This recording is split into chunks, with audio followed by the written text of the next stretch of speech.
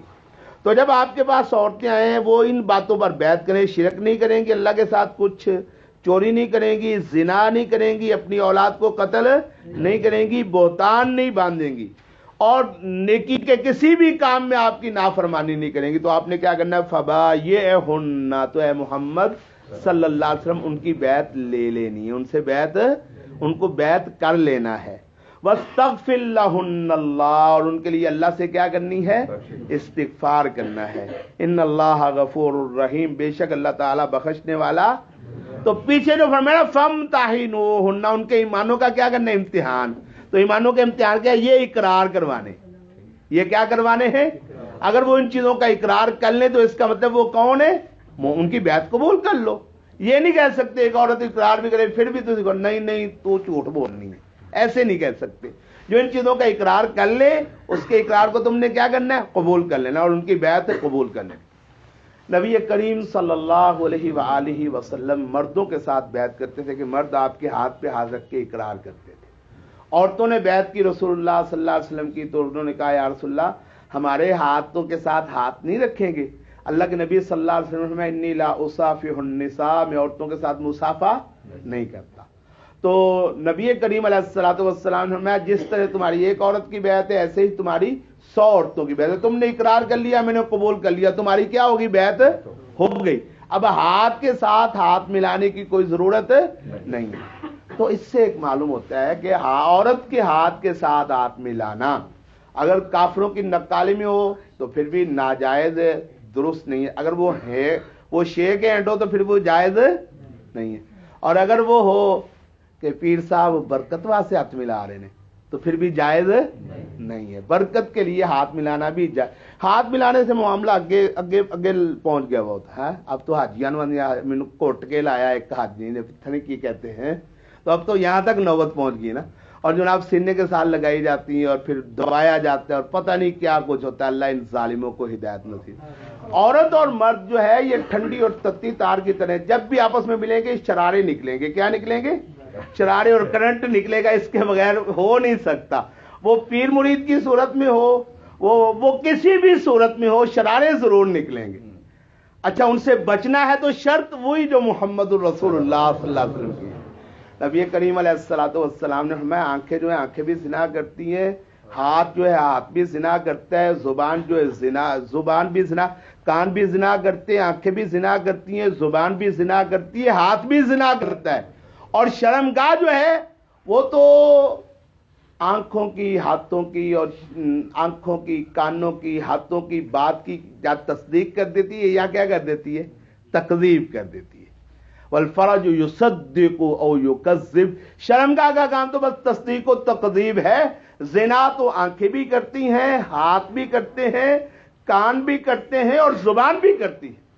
اچھا ایمان سے بتاؤ اللہ کے نبی کی بات سچ ہے کہ نہیں؟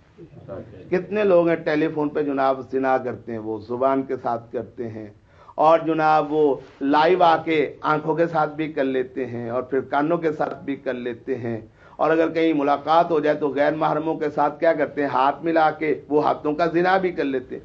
نبی کریم علیہ الصلوۃ والسلام نے ارشاد فرمایا جب مرد عورت کو ہاتھ لگاتا ہے تو وہ ان کے ہاتھ کا کیا ہوتا ہے؟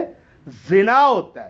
اگر اس کو تقدس کے پردے میں لپیٹ کے کیا جاؤ تو پھر بھی زنا ہے، پھر بھی کیا ہے؟ وہ زنا۔ اچھا بھئی اس سے بڑا کوئی تقدس ہو سکتا ہے کہ نبی کریم علیہ الصلوۃ والسلام کسی عورت کی بیعت لیں؟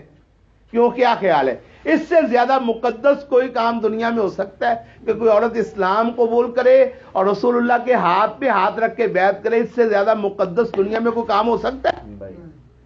اللہ کے نبی صلی اللہ علیہ وسلم نے بیعت لی، عورتوں نے کہا ہم آپ کے ساتھ ہاتھ ملانا چاہتے ہیں۔ میں نہیں، انی لا اصافح النساء، میں عورتوں کے ساتھ مصافحہ نہیں، میں عورتوں کے ساتھ ہاتھ۔ اگر رسول اللہ یہ کام نہیں کرتے تو یہ جو ہوتے ہیں اور تیاں پہنا ساڑیاں دی سانجیاں ہی ہوندیاں ہیں، تو یہ پتہ نہیں کون سا دین ہے جس میں تیاں پہنا سانجیاں ہوتی ہیں۔ یہ تیاں پہنا سانجیاں والا کوئی دین نہیں، یہ بے دینی ہے۔ نبی کریم علیہ الصلوۃ والسلام سے بیعت 3 قسم کی ثابت ہے. کتنی قسموں کی بیعت ثابت ہے؟ 3 قسم کی بیعت. ایک کو کافر ہو کلمہ پڑھ لے تو وہ کیا کرے؟ بیعت کرے. کافر ہو کلمہ پڑھے تو کیا کرے؟ بیعت کرے. ایک کچھ خاص اعمال کسی بندے میں رسول اللہ دیکھیں یا کوئی کہے کہ میں یہ کام کروں گا، رسول اللہ اس سے کچھ کام کروانے کا وعدہ کریں اور وہ اس کام پر کیا کر لے؟ بیعت کرے. تیسرے نمبر پر رسول اللہ صلی اللہ علیہ وآلہ وسلم کے ہاتھوں پر جہاد کی بیعت. کس کی بیعت؟ جہاد. 3 قسم کی بیعت. نبی کریم علیہ الصلوۃ والسلام کے بعد خلفائے کرام، خلفائے اعظام رضوان اللہ علیہم اجمعین کی بیعت سے آوا کرتے تھے. ان کی خلافت اور امامت کو قبول کرنے کی بیعت. حضرت حسین نے یزید کی بیعت نہیں کی، فلاں نے نہیں کی، فلاں نے کر لی. وہ بیعت ہوتی تھی کس کی؟ کہ ہم تم کو امیر المومنین مانتے ہیں، تسلیم کرتے ہیں. یہ 4 قسم کی بیعت ہے. 5ویں قسم کی کوئی بیعت شریعت میں نہیں ہے. 5ویں قسم کی کوئی بیعت، یہ پیری مریدی کی بیعت، یہ سلسلوں کی بیعت، یہ فلاں سلسلہ ہے، فلاں سلسلہ ہے، ساڈے پیر صاحب نے، ساڈے مرشد نے، ان میں سے کوئی بیعت رسول اللہ صلی اللہ علیہ وسلم سے ثابت نہیں. نبی کریم کی بیعت کریں تو کیا خیال ہے؟ امت میں فرقہ بازی ہو سکتی ہے؟ وہ تو اتفاق کی بات. اچھا رسول اللہ کے علاوہ جو ہے میں بھی بیعت لینی شروع کر دوں، یہ بھی بیعت کرنا شروع کر دیں، یہ بھی بیعت کرنی شروع کر دوں، ان کا سلسلہ اپنا ہوگا، ان کا اپنا ہوگا، ان کا اپنا ہوگا، میرا اپنا ہوگا. امت میں کتنے سلسلے بن گئے؟ 4 سلسلے. فرقے بازیاں ہوگی کہ نہیں ہوگی؟ جتنے زیادہ بیعت کریں گے اتنے زیادہ کیا ہوں گے؟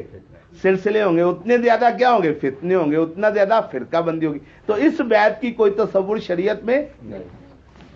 یا ایھا النبی، اے نبی صلی اللہ علیہ وسلم، اذا جاءک المؤمنات، جب آپ کے پاس مومن عورتیں آئیں، یبایعنک، وہ آپ کی بیعت کریں، علی اللہ یشرکن باللہ، اس بات پر کہ وہ اللہ کے ساتھ کسی کو کوئی شریک نہیں بنائیں گی، ولا یسرقن، اور چوری نہیں کریں گی، ولا یزنین، اور زنا نہیں کریں گی، ولا یقتلن اولادہن، اور یہ کہ اپنی اولادوں کو وہ قتل نہیں کریں گی، ولا یأتین ببہتان یفترینہ بین ایدیہن وارجلہن، اور وہ کوئی ایسا بہتان نہیں باندھیں گی اپنے سامنے، اپنے ہاتھوں اور پیروں کے سامنے، ولا یعصینک فی معروف، اور بیعت کریں آپ کی کہ وہ کسی نیک کام میں آپ کی نافرمانی.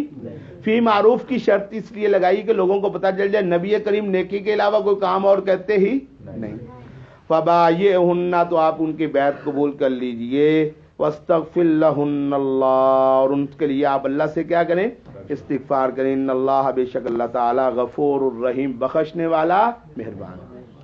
یا ایھا الذین آمنوا، اے وہ لوگوں جو ایمان لائے ہو، لا تتولوا قوما غضب اللہ علیہم، مت دوستی کرو ایسی قوم سے جن پر اللہ ناراض ہو گیا ہے.